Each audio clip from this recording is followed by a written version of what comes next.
நத்தம் அருகே ஆடித் திருவிழாவில் பார்க்கவே புல்லரிக்கும் வகையில் பக்தர்கள் தலையில் தேங்காய் உடைக்கும் வினோத திருவிழா.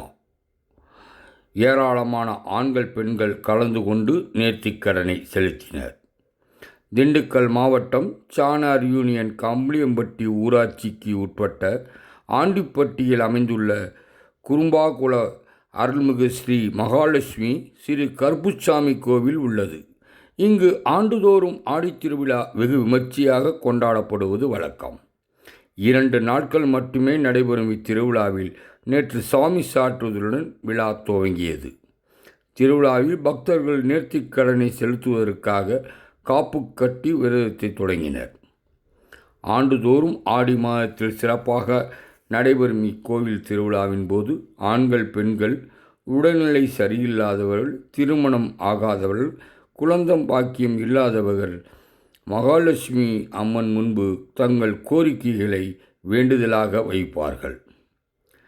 நேர்த்திக்கடனை செலுத்தும் விதமாக இந்த ஆண்டு நடைபெற்று வரும் திருவிழாவில் முக்கிய நிகழ்ச்சியான நேர்த்திக்கடன் வைத்தவர்கள் பக்தர்கள் தலையில் தேங்காய் உடைக்கும் நிகழ்ச்சி நடைபெற்றது.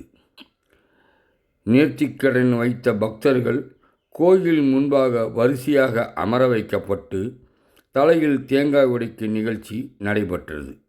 அப்பொழுது கோவிந்தா கோவிந்தா என கோஷம் முழங்க பக்தர்கள் தலையில் பூசாரி தேங்காயை உடைத்தார். இந்த திருவிழாவில் திண்டுக்கல் மட்டுமல்லாமல் பழனி, தேனி, திருப்பூர் உள்ளிட்ட பல்வேறு மாவட்டங்களிலிருந்தும் அவ்வூரை சுற்றியுள்ள ஏராளமான கிராமங்களிலிருந்தும் ஏராளமான பக்தர்கள் இந்த தேங்காய் உடைக்கும் வினோத நிகழ்ச்சியில் கலந்து கொண்டு அம்மனின் அருள் பெற்று சென்றனர்.